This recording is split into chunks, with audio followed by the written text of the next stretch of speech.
ഹൃദയം നമ്മെ കുറ്റം വിധിക്കുന്നു എങ്കിൽ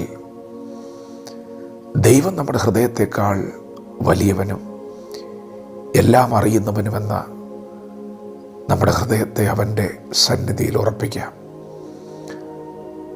എന്നാൽ പ്രിയപ്പെട്ടവരെ, ഹൃദയം നമ്മെ കുറ്റം വിധിക്കുന്നില്ല എങ്കിൽ നമുക്ക് ദൈവത്തോട് പ്രാഗൽഭ്യമുണ്ട്. ദൈവത്തിൻ്റെ മാറ്റമില്ലാത്ത വചനം ശ്രദ്ധിക്കുന്ന പ്രിയപ്പെട്ടവരെ, നമ്മുടെ മുഖത്തിൻ്റെ ഭംഗി നാം കാണുന്നത് ഒരു കണ്ണാടി മുൻപിൽ വരുമ്പോഴാണ്. നമ്മുടെ മുഖത്തെ കുറവുകൾ നാം കാണുന്നത് ഒരു കണ്ണാടി മുൻപിൽ വരുമ്പോഴാണ്.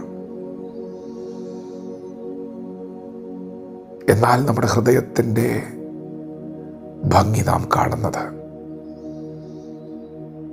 ദൈവവചനത്തിൻ്റെ മുൻപിൽ വരുമ്പോഴാണ്. മനുഷ്യർ പുറമേയുള്ളത് നോക്കുന്നു, യഹോവയോ ഹൃദയത്തെ നോക്കുന്നു. നമ്മുടെ ഹൃദയത്തിൻ്റെ കുറവുകൾ കാണണമെങ്കിൽ ഹൃദയത്തെ നോക്കുന്ന വചനത്തിൻ്റെ മുൻപിൽ നാം വരണം. നമ്മുടെ ഹൃദയം എപ്രകാരമായിരിക്കുന്നു എന്നറിയാൻ നാം തിരുവെഴുത്തുകളെ തുറക്കണം. അങ്ങനെ നാം വചനം വായിച്ചുകൊണ്ടിരിക്കുമ്പോൾ തിരുവെഴുത്ത് നമ്മെ ശോധന കഴിക്കും, നമ്മെ വിവേചിക്കും. ചില വചനങ്ങളുടെ മുൻപിൽ വരുമ്പോൾ അത് നമ്മുടെ ജീവിതത്തിൽ ക്രമീകരിക്കപ്പെടേണ്ട ഒരു മേഖലയാണെങ്കിൽ, കുറവുള്ള ഒരു ഭാഗമാണ് വചനം നമ്മെ പ്രബോധിപ്പിക്കുന്നതെങ്കിൽ, നമ്മുടെ ഹൃദയം കുറ്റം വിധിക്കുന്നുണ്ടെങ്കിൽ, വചനം പറയുന്നു നമ്മുടെ ഹൃദയത്തെക്കാളും വലുതാണ് വചനം. നമ്മുടെ ഹൃദയത്തിൻ്റെ അവസ്ഥകളെ തുറന്നു കാട്ടാൻ വചനത്തിന് കഴിയുന്നുണ്ടെങ്കിൽ നമ്മുടെ ഹൃദയത്തെക്കാളും വലുതാണ് ദൈവം. ദൈവം എല്ലാം അറിയുന്നവനാണ്. ഇന്ന് പകൽ നാം തിരുവെഴുത്തുകളിലേക്ക് ഒന്ന് ശ്രദ്ധിക്കണം. ഹൃദയത്തിൻ്റെ അവസ്ഥ അറിയാൻ തിരുവെഴുത്തുകൾ തുറക്കണം. അങ്ങനെ നിങ്ങൾ വചനം വായിച്ചു കൊണ്ടിരിക്കുമ്പോൾ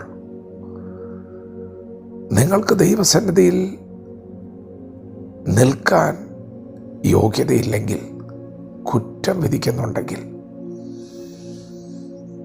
വിശുദ്ധ വേദപുസ്തകം പറയുന്നു, അപ്പാ എനിക്ക് തെറ്റുപറ്റി എന്നൊരു വാക്ക്, ഞാൻ സ്വർഗത്തോടും നിന്നോടും പാപം ചെയ്തിരിക്കുന്നു എന്നൊരു വാക്ക് നിന്നിൽ നിന്ന് പുറത്തു വന്നാൽ ദൈവം നമ്മുടെ സകല പാപവും പോക്കി നമ്മെ ശുദ്ധീകരിപ്പാൻ വിശ്വസ്തനും നീതിമാനുമാണ്. യേശുവിൻ്റെ രക്തം നമ്മെ കഴുകും. നമ്മുടെ ഹൃദയം നമ്മെ കുറ്റം വിധിക്കുന്നില്ലെങ്കിൽ, പ്രിയപ്പെട്ടവരെ, നമുക്ക് ദൈവത്തോട് പ്രാഗൽഭ്യമുണ്ട്. ദൈവത്തോട് പ്രാഗൽഭ്യം ഉണ്ടായാൽ എന്താ ഗുണം? തിരുവചനം പറയുന്നു, അങ്ങനെ പ്രാഗൽഭ്യമുള്ള നിങ്ങൾ ദൈവത്തോട് യാചിക്കാൻ തുടങ്ങിയാൽ ദൈവം നിങ്ങൾക്കത് തരും എന്നാണ് ദൈവം നൽകുന്ന ഉറപ്പ്. ദൈവസന്നിധിയിൽ നമുക്ക് പ്രാഗൽഭ്യമുണ്ടെങ്കിൽ നമ്മുടെ യാചനയുടെ മറുപടി വരാൻ പോവുകയാണ്. ഹൃദയം എപ്രകാരമായിരിക്കുന്നു എന്ന തിരുവചന വെളിച്ചത്തിൽ നമുക്ക് പരിശോധിക്കാം. ദൈവം നമ്മെ ഓരോരുത്തരെയും ഈ പകൽ അനുഗ്രഹിക്കുമാറാകട്ടെ. ആമേൻ.